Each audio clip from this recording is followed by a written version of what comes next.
We are gathered here today to remember our fallen friend, the sweet prince that launched in 2006, Microsoft's wonderful answer to the iPod, the Zune service.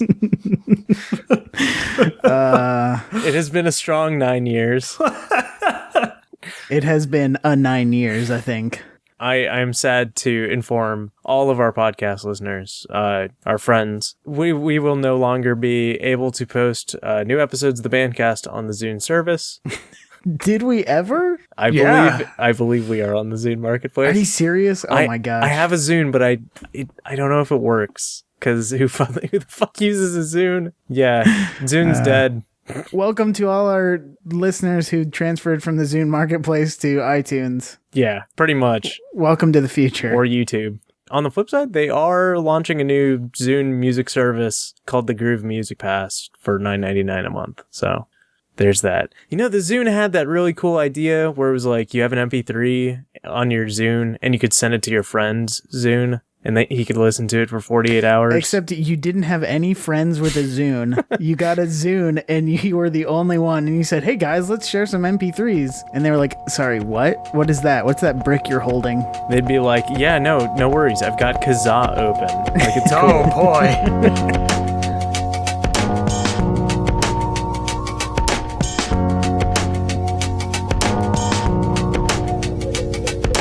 Welcome to the Bancast. I'm your host, as always, Fred. With me, Levi Sutherland. Hello. And Michael Daviar. Hiya. We are a podcast. Yeah. Yes. Nailed it. All right. Mike, you had a challenge for us. Yes, I did. I had the challenge of the film Mishima, A Life in 4 Chapters, which is a film about a Japanese man directed by an American dude entirely in Japanese, executive produced by the creator of Star Wars and Francis Ford Coppola. Not entirely in Japanese. Oh, the one scene. No, all of the narration was in English. Not in the version I remember watching. Oh, okay. Well, the version that I got had English voiceover. Oh, that's weird. All right. That might have helped me a little bit. English voiceover for just the in-between stuff, with the narrator talking about his life, not the characters. Right. Okay. But yeah, what did you guys think? That first chapter was rough and not fun to watch. Yeah, I think that's how I felt about it. I thought the other three were just completely fantastic, though. I really liked that movie. It was hard for me to keep track of, honestly. Really? Like, what parts of it? Just the character interaction, and then flashing forward and backward in time and stuff like that. Yeah. It was a little bit, I don't know. It was a little bit hard to keep track of. That's all. But like, I agree completely. The way that, I don't know. It's hard to describe. I mean, it is a bit of a challenging film because you're dealing with like the lead up to what's going to happen at the end of the film, starting at the beginning, the flashbacks to what actually happened in his childhood, the short stories, which are the parables or analogs, for things that influenced him. And then other flashbacks that lead up to like his weird militants. Yeah. So, and I like the framing device of the back and forth, like the flashback like mechanic that they're using. Yeah. But a lot of the time it was like I wasn't speaking the language. It wasn't as effective on me, I think. Right. I think I can understand that too. Like I had a hard time understanding sometimes like who was who, what was real, what was going on. Yeah. Well, I think that though is kind of part of the point of the film. Yeah. I feel like that was almost entirely on purpose. Yeah. But I think about like, I don't know, maybe like halfway through the second chapter, it was starting to click. And then I was starting to kind of get like what the movie was about and what this guy was about. And like it was really fascinating. Like after the movie, I went and like looked him up and like started looking at some of like his other works and stuff. Like the one silent film that he did, I watched like half of that. I forget the name of that one. I don't remember the Japanese name for it, but it translates to patriotism. Yeah. The one that they show the suicide scene in the Mishima, right? Yeah. That was fucking crazy. And then like the actual movie that is like patriotism was like one of the most difficult things I've ever like seen, because the like it's an old black and white film But when he commits seppuku and like tears out his stomach, it's more graphic than I think I've seen in any other film. Like the special effects are incredible. Yeah. To the point that I had to go look back on it and be like, that was special effects, right? They didn't kill somebody. This isn't one of those kind of films, right? Right. That said, I could not recommend people not watch Patriotism enough. That movie is rough. Just wholly upsetting in every way. Yeah. This, though, was really good. And I wanted to talk about the fact that it was so fucking badass the Japanese captains had swords. Like, can we get back to those times? I still think, like, Marine and naval uniforms for officers incorporate the saber. Yeah, but that's not the same. That's not like a badass Japanese samurai sword. Oh, okay. Like, there was something awesome about that scene where they were going to kill the guy, and he gets to hold the sword and is, like, admiring the craftsmanship and stuff. It's like, you don't do that with guns. Well, you do, but not the same. Yeah, I was like, there's like a 15-minute sequence in MGS3 that is just about that. You're right. Mm-hmm. MGS3 was the perfect analog to Mishima's life. Totally. Man. The soundtrack was really good, too.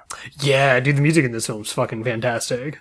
That's one of the things I actually like kind of hunted down for myself and just sort of snagged. Yeah. Also, really visually striking. There were some great cinematic scenes. Yeah. The Golden Temple, I think, was one of them. It was very surreal and not meant to be, taken as realistic. Yeah, the full first chapter seemed like a fever dream. Yeah. And then the noodle shop thing where it was rotating around. I think the camera was stationary in that shot and the noodle shop was actually rotating, which was a cool effect. That's actually a really interesting part about that is that if you look, I think it's in the bottom left corner of a couple scenes, you can see the guy moving the noodle shop in its circular motion. Oh, really? Yeah. Yeah, I think there were some great shots in it overall. And I think that was that was sort of what I focused on, not knowing what was going on too much. Yeah. Right. So Levi, you would agree with me then from like the last time we recorded, we're like a competent film, but who the fuck was this marketed for? Yeah, exactly. Right. That is exactly correct. Yeah.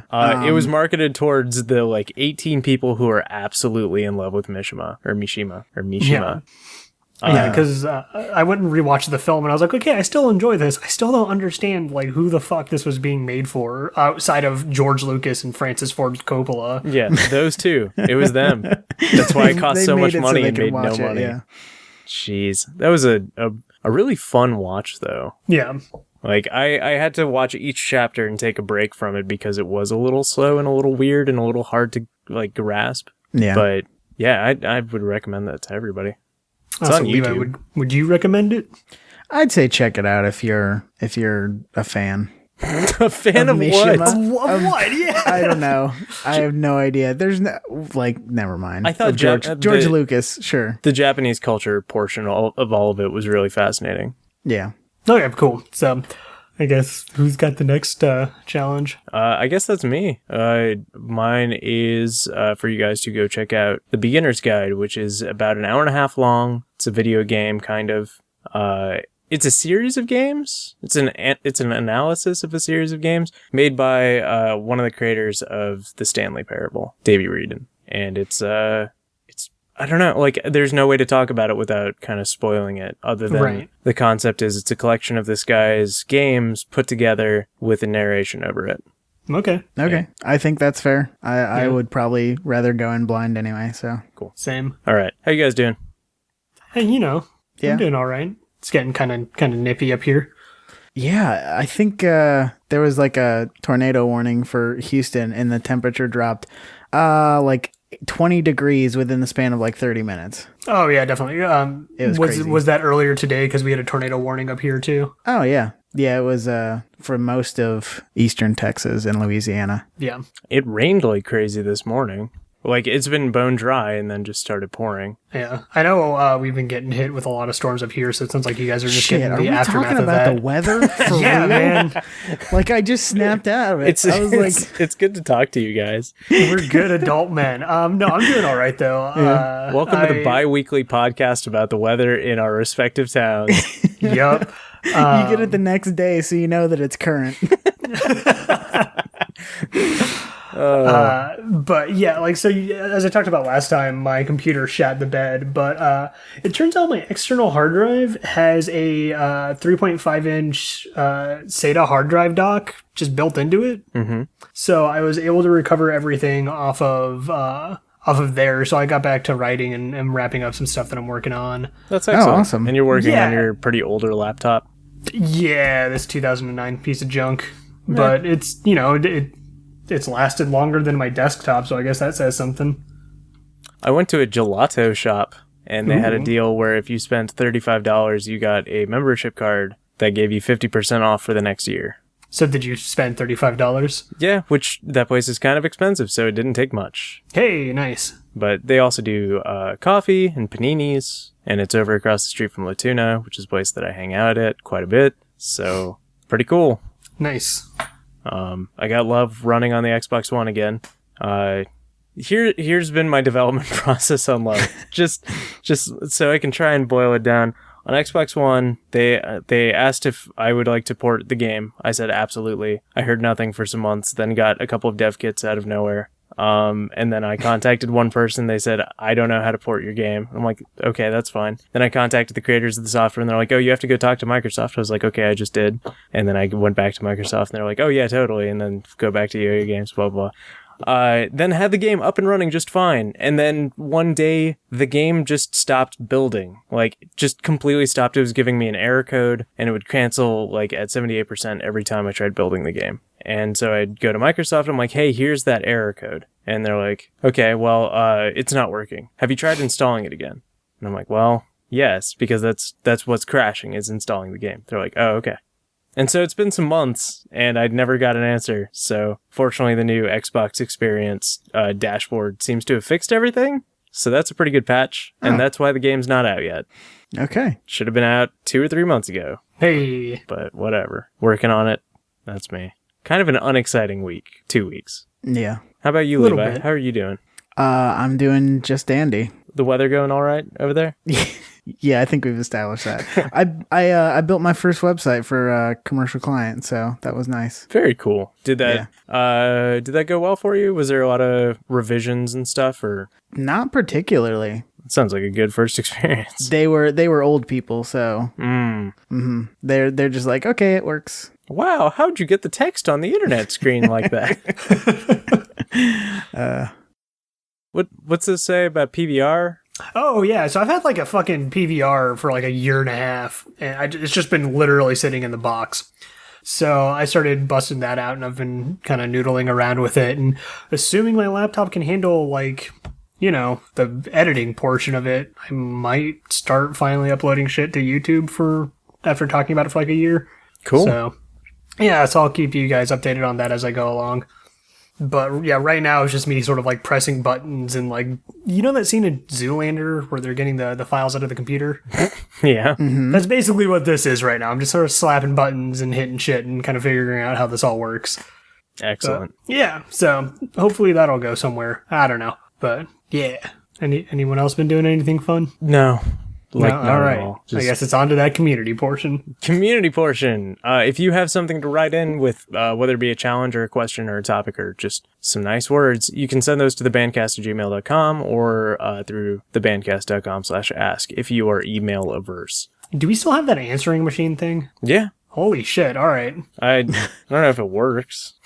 Have you checked it? Yeah, but it keeps... Okay, so we have like a phone number. Hold on. I'm not going to check it right now on the thing, but like I haven't been checking it too much. The phone number you can call into the show with is 716-226-6332. You can leave a voicemail for us and we can play that on the show or listen to it or whatever. The thing is that I keep getting phone calls about some old person's medicine from like some Sister Lawrence or something like that. Like, oh, is someone's prescription ready and they're calling you about it? Yeah. And not only like one person's. Oh no. It's been more than one person's. Okay. And I cannot return calls through this service because it's just Google Voice. Anyways, I'm sure Sister Lawrence is fine. Hopefully. Or dead. Speaking of Sister Lawrence, not really. We got a community question from Mara Viante. Is that right? Did I do that okay? I think that was all right, yeah. All right. Have you heard about Undertale? How can we have not? Sorry, let me finish that. Have you heard about Undertale and its pacifistic game style? So the idea behind Undertale, I don't know if you guys are that familiar with the game. Have either of you played it? I've heard of that mechanic, yeah. So you can you can talk your way out of any battle. And they say, if so, in which other game would you apply the same concept of talking your way out of a battle?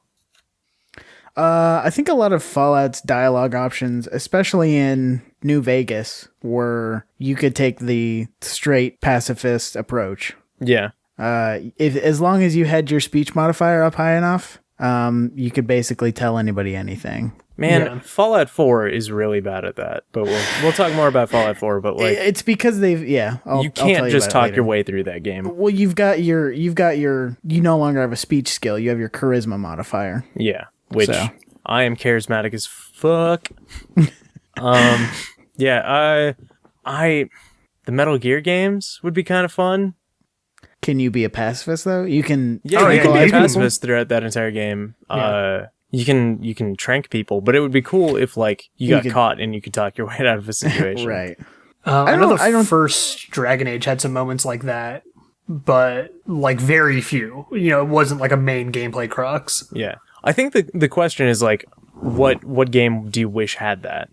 I don't know of many that I would want that to be like a core gameplay focus. I think Undertale did a thing and they did it, well, and they kind of built the game around it. But I can't really think of many games where I would want that to be like a core gameplay component because, it stops kind of being as special then. And it stops being as unique and as individualistic as it is in that game. Yeah, I feel like it's redundant, but if I could put it in a game, it'd be the Earthbound / Mother series. Those games. That's a little on the nose. It is, I know, but that would be perfect if you could do that. I've been playing a little bit of D&D, and I think creating a character with some speech skills and some the ability to persuade people is probably a lot of fun. And as long as you keep passing those checks and as long as your modifier is high enough, you could probably do some damage just talking to people. Yeah. I have been in games where entire boss fights have been circumvented that way. Yeah. Straight up, we're hey, let's just sit down and rap for a second. They do that a bit in one of my favorite podcasts. Oh yeah. They on a regular basis there. But if you could see it played out in an actual video game, which one would you put it in? So Fred's yours was. I feel like every first person shooter kind of fails this one, right?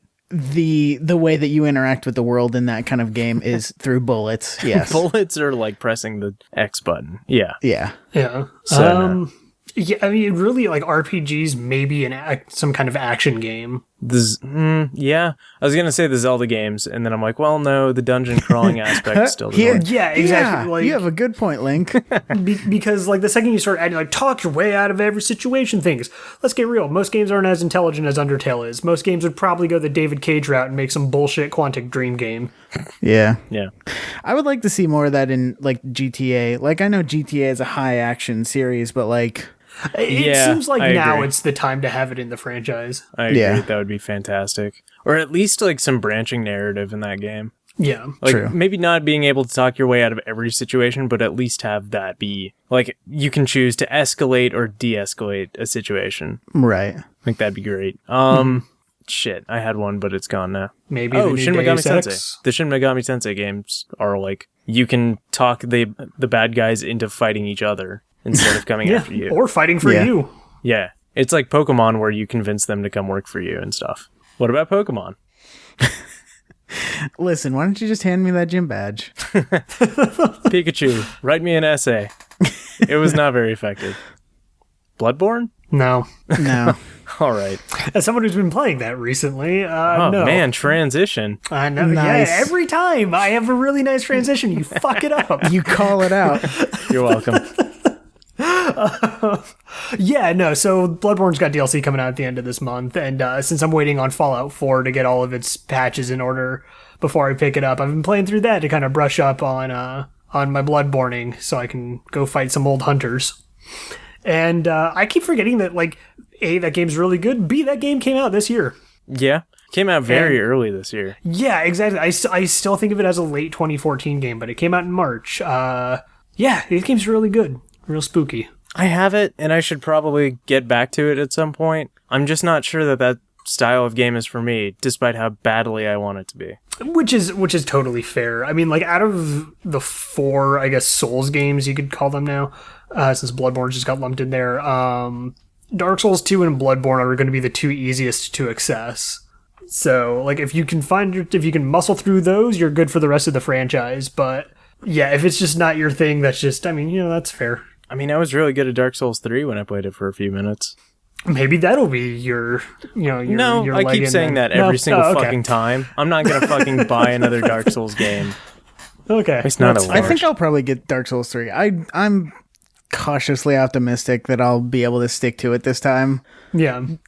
They showed off some cool stuff with the Academy Assassin, which was like a magic user, and it was really baller.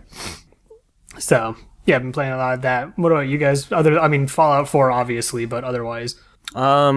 They kind of did a stealth release of the Wii U exclusive Sonic Lost World because they didn't want anybody to play it. I guess not. Well, so they ported it to Steam, and it's a pretty damn good port. And it playing with a controller instead of that fucking Wii U pad, and having things mapped to buttons instead of the touchscreen kind of makes the game a lot better. I'm actually enjoying. Every once in a while, I'll boot up the game, play a couple levels, feel pretty good about that, then shut it down and go about my business. It's an inoffensive Sonic game in a world where we haven't gotten a decent Sonic game since Sonic Generations. So it's scratching that itch like a heroin addict is scratching his itch. Literally the same. It's not quite doing it, but it isn't really helping. But you're always chasing the hedgehog. Yeah, exactly. Gotcha. Also, the fact that the mod scene is already bustling. There are people creating original levels for it and porting levels from other Sonic games, which is kind of neat. And they had all the tools ready on day one because the Wii U version had gotten hacked to shit. Other than that, I played this it's Call of Duty that came out. Yeah. It's a video game. It's a video game-ass video game. It's on the scale of 1 to video game, it's pretty video game. It's up there, man. Yeah, so we played some co-op on that. Yeah, that was really bad. I saw the video. It looked terrible. Yeah. We hit a game-breaking bug in the first level. Yeah. Because in a game about running in and shooting, I ran in. Too fast. You thought you were playing Sonic, and you went too fast, and you shot stuff. Yeah. So, yeah, the multiplayer is fun. If you like Call of Duty, this is another Call of Duty, and it works really well. I feel like we say that every time, though. It is. Well, it's still it's still true. It's still true. This game is pretty far from the Call of Duty formula in that it's fucking Titanfall without the robots, and it takes 2 punches to kill a dude now. Oh, yeah. They're going to catch a lot of flack for that one. That's it. Otherwise, it's a fucking Call of Duty game. It's the fun. Narrative is complete bullshit. Yeah, it's source code, except really bad. It's the movie source code to the T. Yeah, I liked the movie source code. It was good as a movie, not as a Call of Duty game. Yeah, multiplayer is still multiplayer. They tried to add some specialist stuff where they stole supers from Destiny, and so you get a bow and arrow, or you rewind time or something like that. It doesn't matter. It doesn't count in Gun Game, which is the only game worth playing. Yeah, but Gun Game is back, so that's kind of awesome. I haven't tried zombies yet, but I imagine it's zombies. I want so badly to get a 4-player zombie team together. We should fucking do it. There are people that have this game. Not a lot of them, but there are people that have this Call of Duty. That's where Jeff Goldblum's character is. So. Oh, shit. I want to beat the campaign because I want to unlock the zombies campaign. Oh, that's right. There is a zombies campaign. I haven't even picked up the campaign since we quit me co-op. neither. It was bad. And it's it wasn't hard. I mean, I died a lot, but I wasn't really trying. It just is slow and plotting. And there's always stuff happening, but it feels like nothing's ever happening. Yeah. It's not a good game. So don't buy it then? Oh, don't. No. All right. Much like sports games, wait until they announce the next one because this one will drop in price. Yeah. And also in player base. Yeah. Honestly, I don't see Call of Duty games going that low in price. I don't think waiting is really an option. I would agree if not for Ghosts. Ghosts was $5 a couple weeks ago. And granted, that was a 2 years terrible ago. game. Yeah, but I got it the following year for $10, and it was a bundle that came with the 360 and Xbox One versions of the game. Yeah. Like, I know it was a bad one, but like this one's not like an amazing one. So, I don't know. I've seen it for $30 already, which might be the right price to pick up Call of Duty Black Ops 3 It for. could be. It depends on how much you like Call of Duty and whether or not it's probably also worth mentioning. Iteration. We this is not a paid message, but we did receive free copies of the game. So this is a sponsored review in that regard only.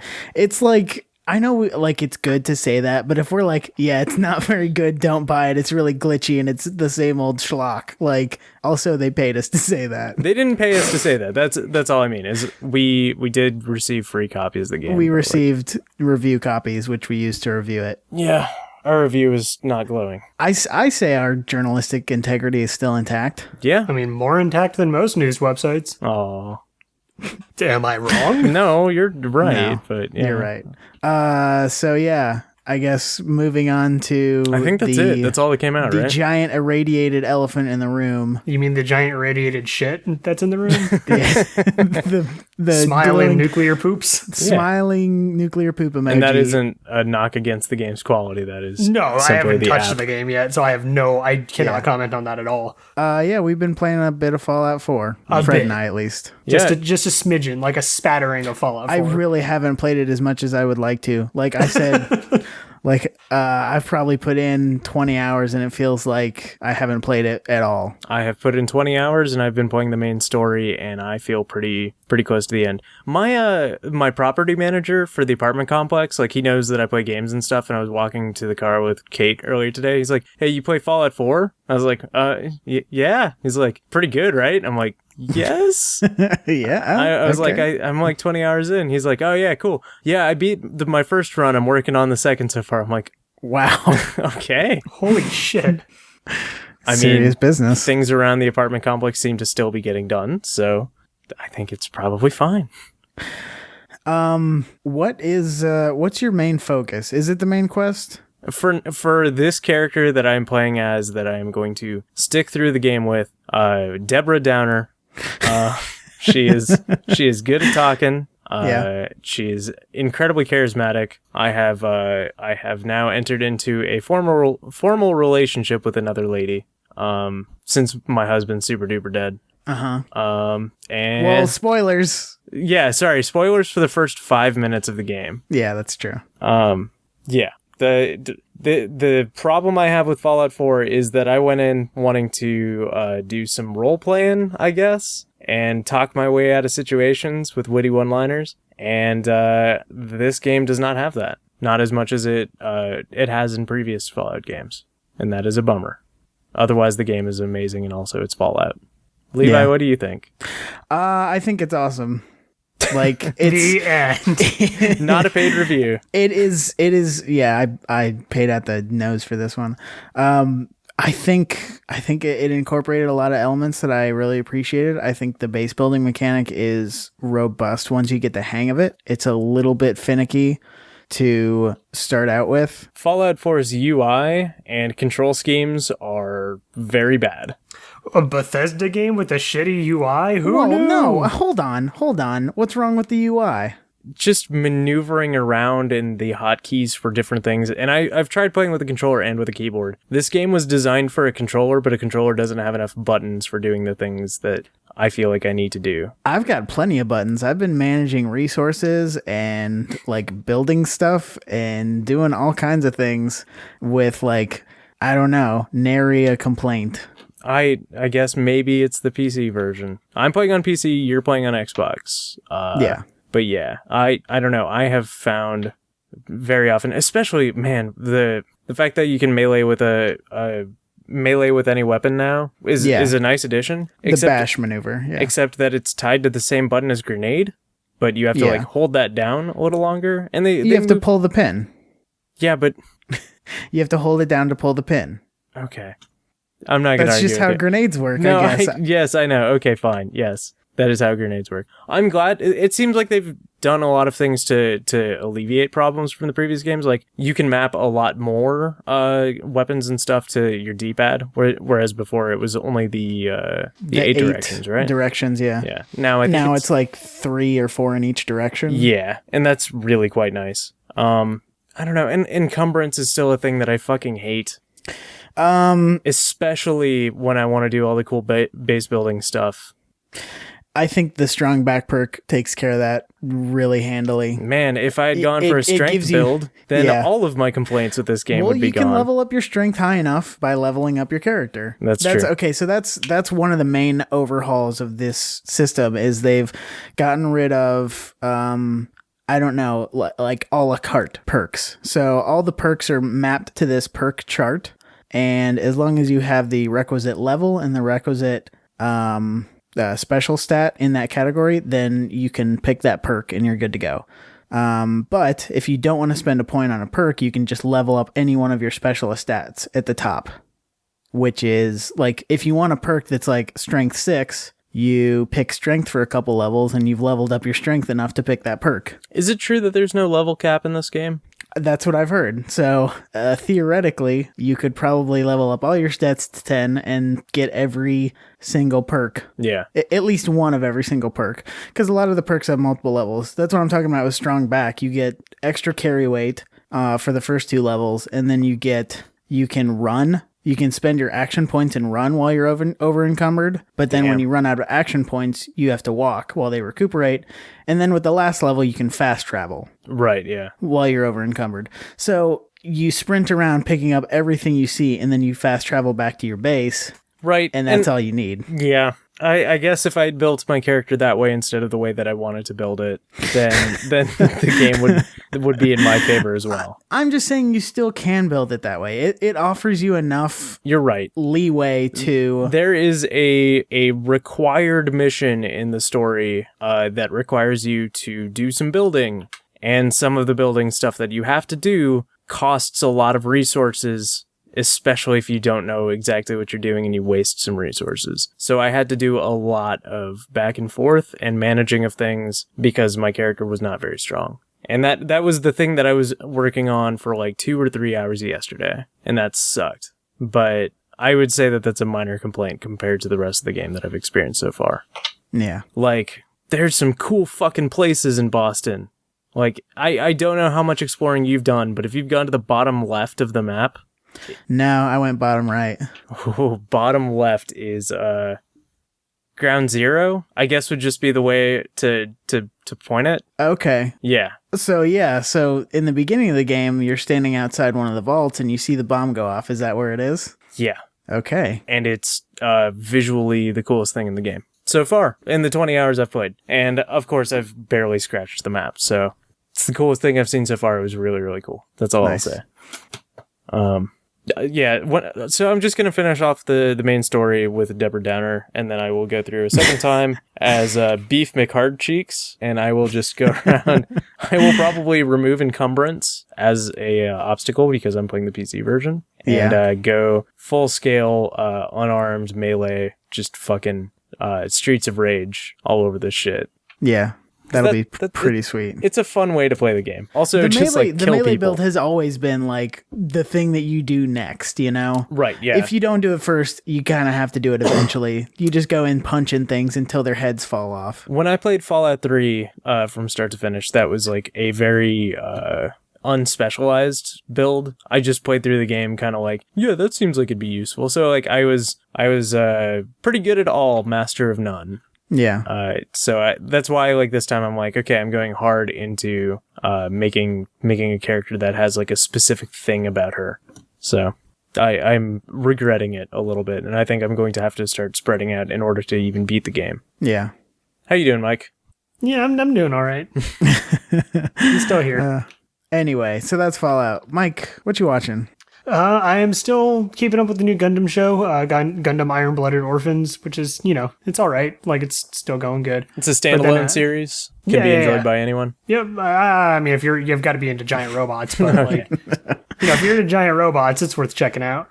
And then after watching Mishima and then recommending it, there's a bunch of like Kurosawa films that are on like Hulu, Netflix, and other, digital platforms for free. So I've just been kind of tearing through Akira Kurosawa flicks and watching those. I need to sit down and watch Seven Samurai. Just because I never have. It is one of the best films ever made. That seems like some pretty high praise. It's like it's not even praise. It's just it's a fact. Like, it is a fact of filmmaking. It's not hyperbole. Yeah, is what you're saying. Levi, have you seen Seven Samurai? No, of course I haven't. I mean, I don't know. Have you seen Hidden Fortress?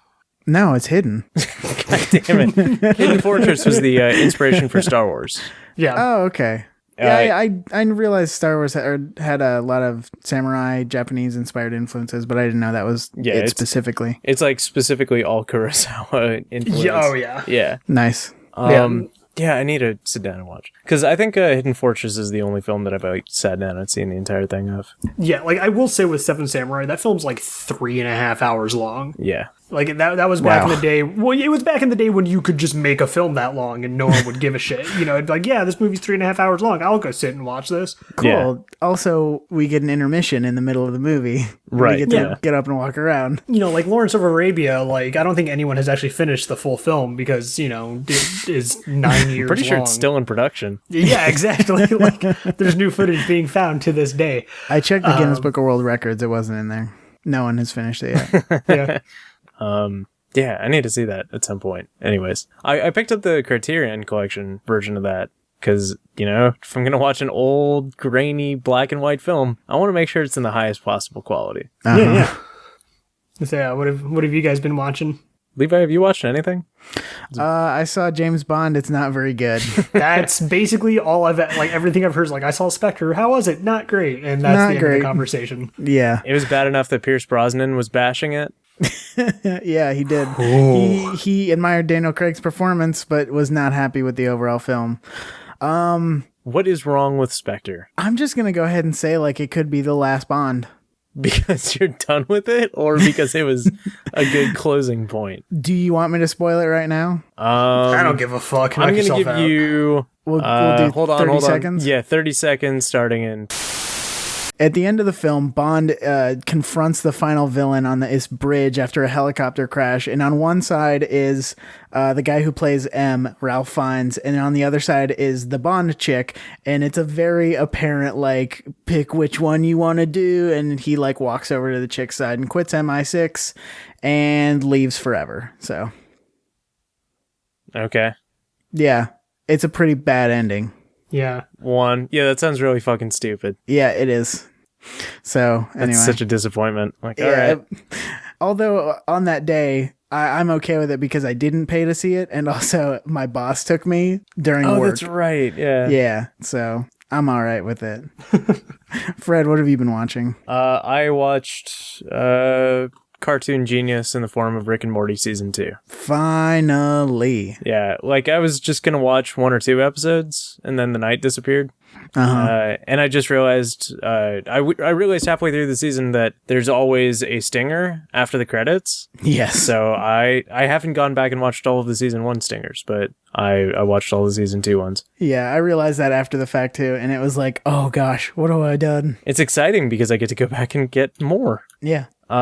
It's incredible. It's everything people have been saying about, or everything that everybody has said about it is true. It's very real. It's very dark. It's very, very good.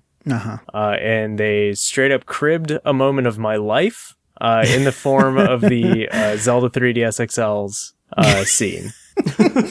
I remember that. And it's to the T. Exactly what happened. Target's got a mark down. We can go buy it. Oh, fucking they're $129.99 right now. If we buy them, we get free gift cards and we can sell them. Nintendo, send me things. I mean, it happened. It was very profitable. I still have one. Oh, anyways, good. Yeah, that's been the big thing. I've been watching little bits of other things.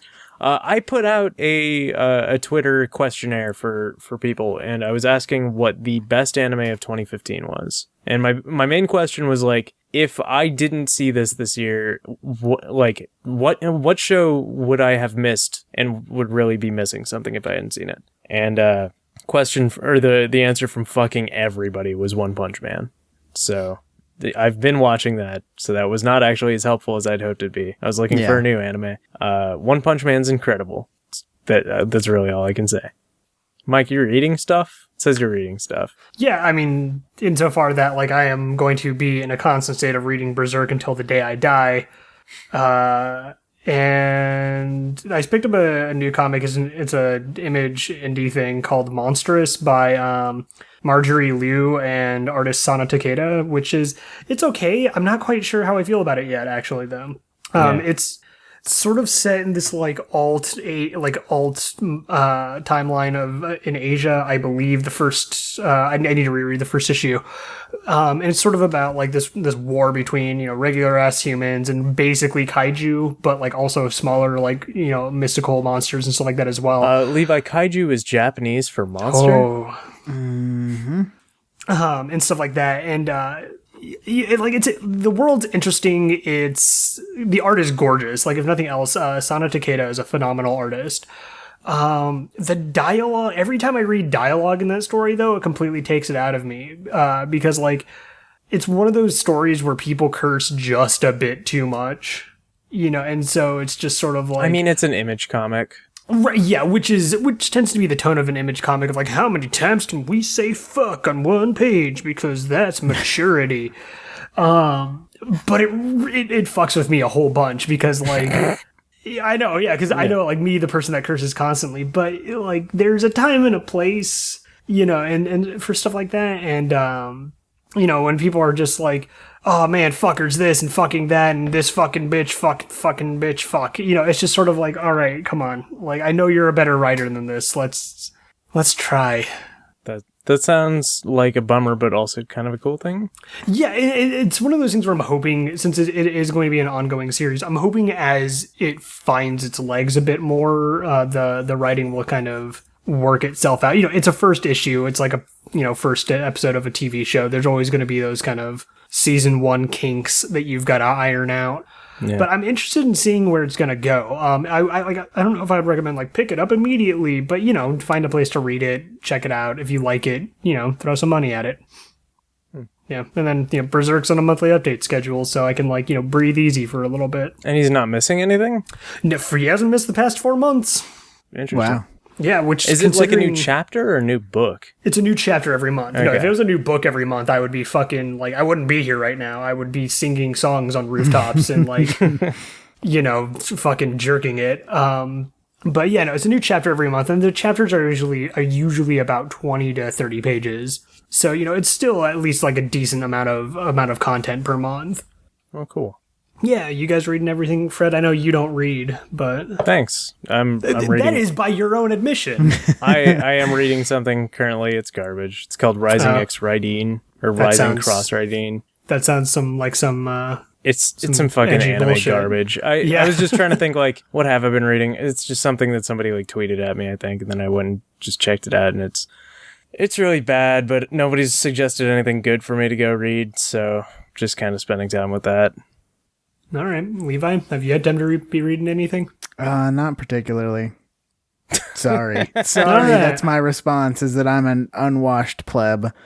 I mean, I'm reading anime garbage. I think I'm a little worse. You're fine. Yeah. Yeah, me with my highbrow comic books. Yeah. Who gives a shit? So, did we have any questions this week? Yeah, we already did it. Oh. I mean, we moved it to another spot. Yeah. All right. Yeah, we're doing that before the media stuff. Topics. Being 2 or 3 of them. Let's not talk too much about news. Let's just Let's just hang. Can we just hang? Okay, I can chill. All right. That Nintendo Direct happened. I'll just turn on my Xbox and do some base building, and we'll just chill. No. Nintendo had their first Nintendo Direct since the passing of Satoru Iwata. Mm-hmm. I just butchered his name. It wasn't that bad.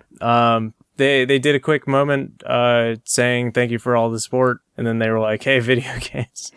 They were like, "Hey, look, Zelda is still delayed to next year, but we're announcing Twilight Princess HD." And that's really about it. We're not going to tell you anything else. It's happening though. Yeah, which cool, fine, whatever. I'm not really stoked about that one. No. As much as like Wind Waker HD was like a huge step up. Oh, for sure. And they they fixed a lot of stuff. Twilight Princess HD, they're like, we have this Australian company that's like doing the textures up. Yeah. Yeah, it's just, I don't know. It feels like a little bit less exciting. Well, another big thing is like, if you want to spend $50 on this HD remake, like go for it. Or you can go spend $10 on the Wii copy that exists currently and plays in your Wii U. Yeah. Well, it's that was one of the things where I was like, a lot of Twilight, like the things that, kind of held people out of Wind Waker were easy to fix. It was just like, get less of thing for the most part. It was get less of thing and like, hey, we cut this faster out. Let me fix this for you. Yeah, those are pretty easy fixes. Twilight Princess's problems are more on the fundamental levels of the game's like story and structure than it is on like simple gameplay quirks that can be easily fixed. The thing that I was reading a lot was that the biggest problem with Twilight Princess is the game doesn't start for about 3 hours. And and I think that's what happened to me. Like I finally got to the Zora Temple. Like when I played the game, it was when the Wii first came out. I got to the Zora fucking underwater temple and they're like, hey, you need bombs. And I never saw anywhere that had bombs except for on the other side of the goddamn world. And because the game just didn't seem to drop them at random, like every other Zelda game did. But apparently at the top of the fucking lake, there was like a small shop somewhere that sold bombs. But otherwise, it was impossible to complete that area without more bombs. And I was just like, all right, well, fuck this game. But I could see myself giving it another shake now. Yeah. Especially if they fix some stuff. Did you guys finish Twilight Princess or spend too much time with it? Yeah, I beat it twice. Yeah, I beat it once. Did you play GameCube or Wii? Both. Wii. Mike, which did you prefer?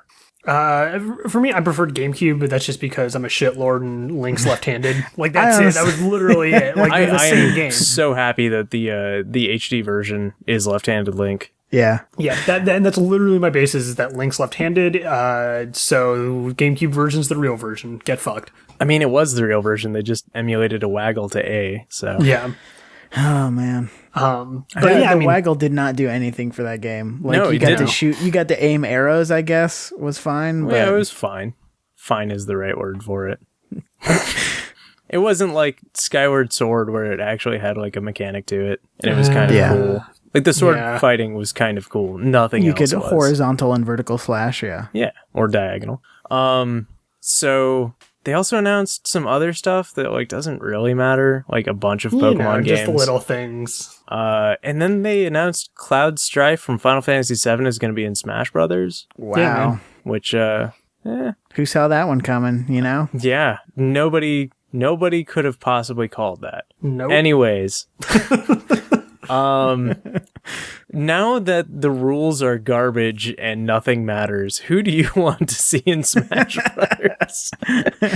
I would think that Francis Ford Coppola would be a fine addition to Super Smash Brothers. Yeah, man, definitely. Akira Kurosawa would be all right too. Yeah. Vault Boy, yeah, for Vault sure. Boy would be very from good. that hit Fallout series. The final Smash is him dropping a nuke. Well, that one makes sense. That one's a good one. Ryu from Street Fighter, but I was like, he's already there. Never mind. Well, to be fair, that one made some sense. Street Fighter got its home popularity on Nintendo systems. So yep, and it made Smash into a real fighting game finally.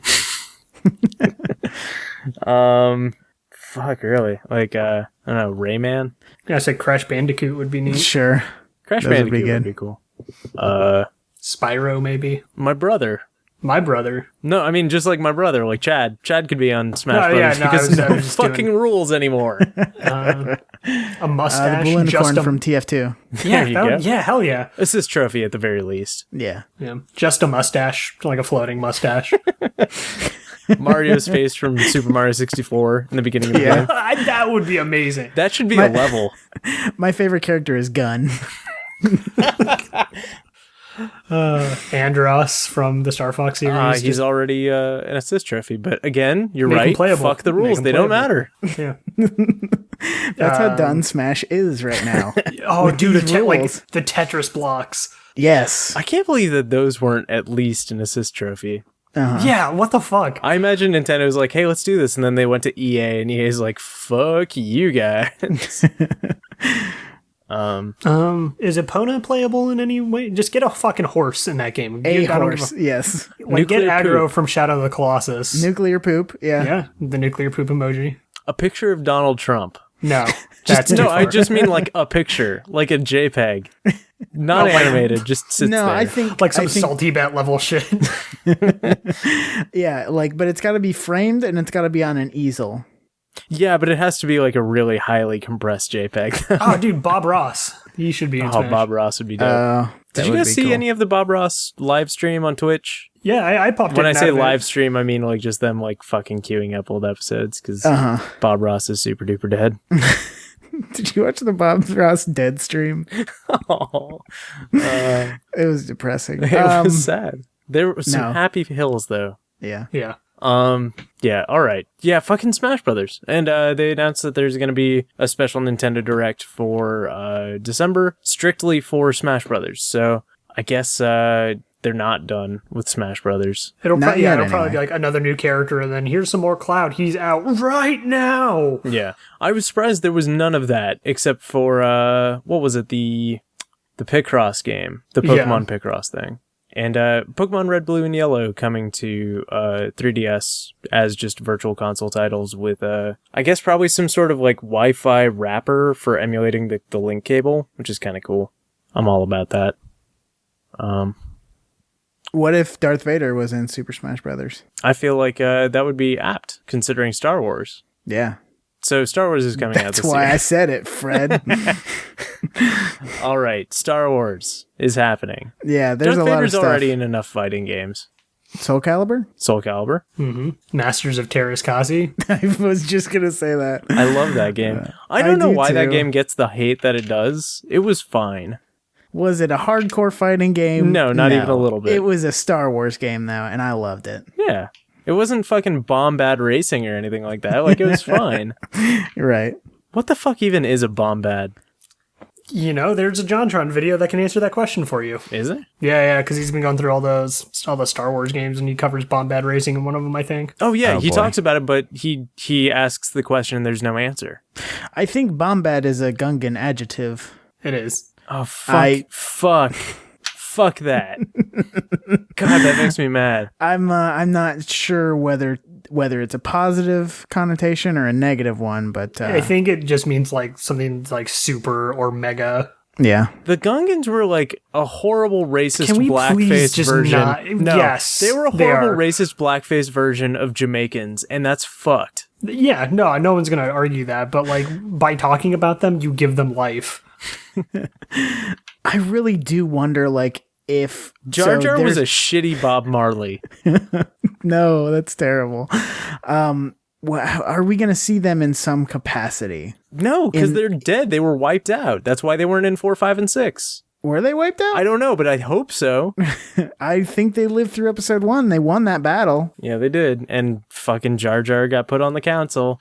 Oh, man. Guys, and please. Yeah. So I read an article and I talked about it on Lone Stars, but I want to bring it up again. The idea of the right way to show the Star Wars films to somebody who's never seen them before. And it goes like this: 4 and 5, and then 2 and 3, and then 6.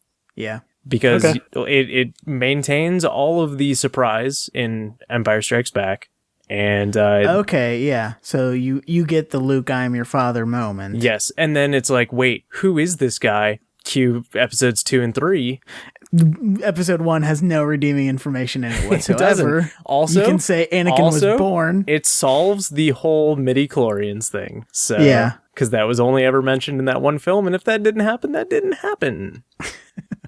I like that order. It's good. Yeah, we're gonna do a big fucking marathon of it before we go and see 7. Episode 7. Yeah. Yeah. I'm excited about it, and I think I want to do the 4, 5. I want to do despecialized 4, then 5, then 2, 3, 7, or 6, then 7.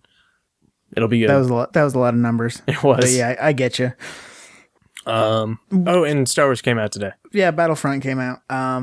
Did anybody play it beyond the beta? No, my EA Access hasn't come in yet, so okay. It's more Battlefront. Yeah, it's more Battlefield. Yeah, exactly. I don't know. I'm just not as jazzed about it as I thought I would be. I think, do you have EA access? No, I canceled that after the first month. Man, I tried it for $5, and I'm sure it's a fine service, but like I don't have enough on there that I would want to play. The thing that I was seeing, like the reviews were saying, like, this game peters off after 10 hours. Like, there's not really much left in the game after 10 hours of playing it. I think that's the problem with a multiplayer only game. Totally. But this is the awesome thing about EA Access on Xbox. You can play 10 hours of any EA game included with it. Yeah. So for $5, you can play all of Star Wars Battlefront.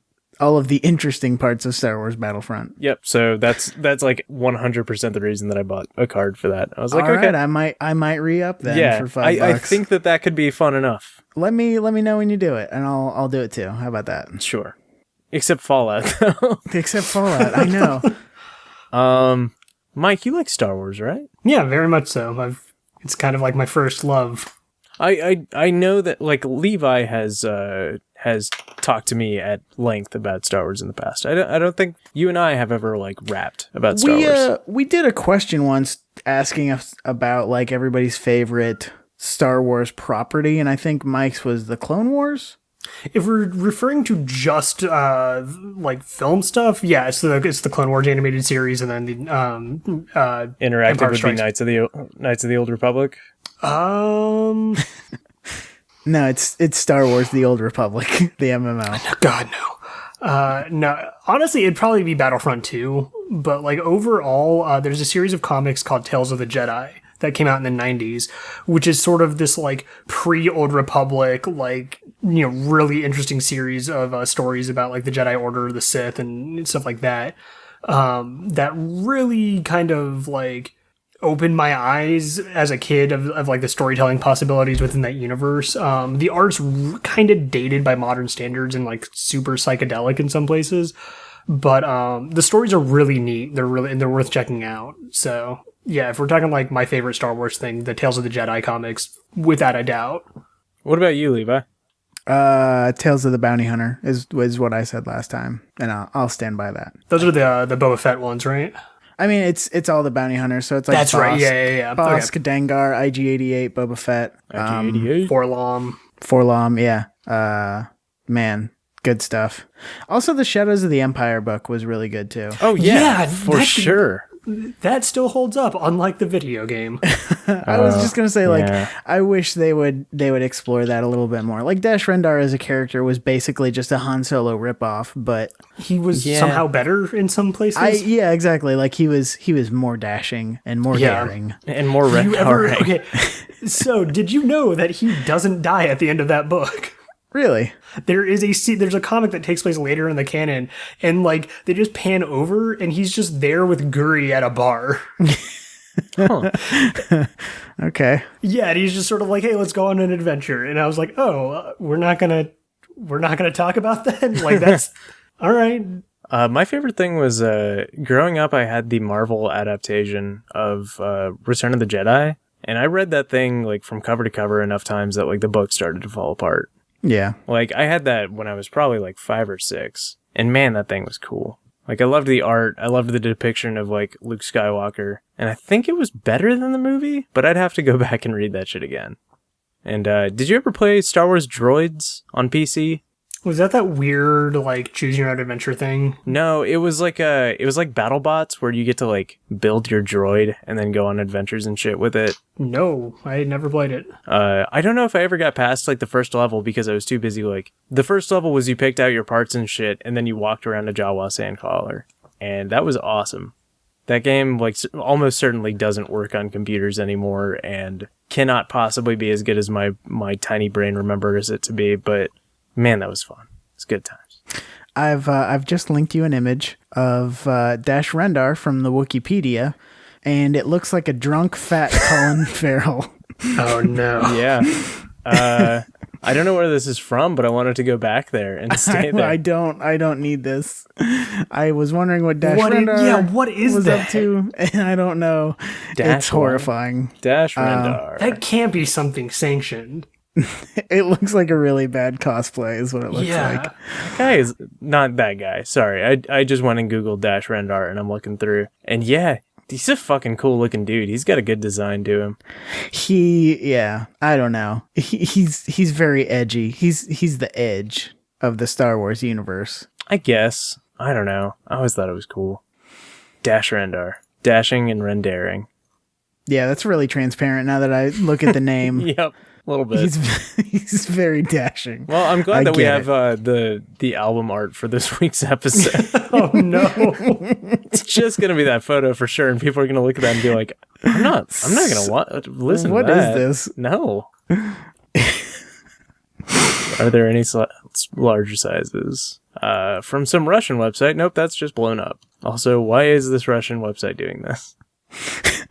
I was on the Dash Rendar article and it linked to Prince Caesar, but Prince and Caesar are separate articles, and one of them just links to Prince, and it says, Prince was a noble title. The feminine equivalent title was princess. Oh, man. Wow, Wikipedia. Really diving in deep. Dude, Also, Wikipedia. Okay, no. In that search bar, type in the word breasts. Yeah, no, I've seen that one. Thanks, Caroline. Yup, yeah. I was just saying, you can thank my girlfriend. Lord almighty. Oh no, I've never wanted to unsee anything so much in my entire life. Did you get to the section where it says non-mammalian breasts? Please no. Please no. Oh my Eject. Thank you for listening to the Bancast. We are a bi-weekly, it seems, podcast. We're here to ruin your brain. If we get more questions, we'll be weekly. How about that? Yeah, how about that? Send us all the questions you have about the non-mammalian breasts in Star Wars. I mean, we would have done last week, but last week we record on Tuesdays, and guess what? Fallout came out. So yeah. Sorry. No, like the second I didn't get the message on Tuesday, I was like, well, Fallout happened. Yeah. Yeah, sorry. I should have at least been like, hey, we're not doing this. Oh, no, I knew. I was very much aware. Or if we were going to record, Levi was just not going to be there, and we'd have to talking head him in. Mm-hmm. I mean, we just had to say a bunch of things about Fallout and Star Wars, but yeah. And I hate anime because anime is dumb and derivative bullshit. Is that a direct quote, or is that I don't know. Is that just your opinion too? I think that's just truth. Oh man. Anyways, you can write into us at thebancast@gmail.com. I'll try that again. Thebancast@gmail.com or thebancast.com/ask. One Gmail. One Gmail. Not all of them, just the one. I think if you type it at googlemail.com, that'll work out too, but I don't know. That's a thing. It's a thing that people have. Uh-huh. Also check out the other two podcasts on the Sword Stream. I forgot the name. You forgot the name of the network. Jesus, Fred. The network you started. Do non-mammalian breasts fuck you up that much? Yeah. I didn't even click on it. That's the problem. My brain is the one concocting the terrible images. If you're transferring over from the Zune network, try Welcome. out iTunes. Yeah, welcome and try iTunes. And if you head on there, hit us up with a review. Yeah. And I don't know. Tell a friend. We should do more. If you have friends, we don't. Yeah. Tell your friends about us. All my friends are here on this podcast. Oh, that's sweet. Wait. No, it's sad. No, it means that he loves us a whole lot to stop playing Fallout for an hour. That was a... Yeah, honestly, you're getting more attention than my girlfriend right now, so... I just want you to know that. She's understanding, I think. So, what was I going to say? Fuck. We didn't mention that Super Star Wars is out now on PlayStation 4. Like the Super Nintendo game. Really? Yeah. And on Vita. So Vita finally got its killer app. Is ports from NES games is the killer app. Okay, cool. I mean, all right. Why not? Sayonara Mahara Kawase came with the Super Nintendo version of that too, and that was kind of the baller version of that game to play. So yeah, I mean that was the best thing about the PSP as well, was Super Nintendo emulators. How's Jack doing? Anybody know? Why the fuck would I know? You met him. You saw him the last time I saw him. Yeah, exactly. Levi's the only one with the direct link. He's the leader of Jackwatch. I know he needs a new chair. He did not go to the Ren Fair with us. Aw. What a chode. Yeah. I guess he was looking for a new desk chair. Oh, was he? Also, that's not what those are called. Office chairs. Desk chair, those are two different things. That doesn't exist. Yeah. Oh well. Get it together, Jack. Good night, Jack. Good night, Jack. Good night, Jack.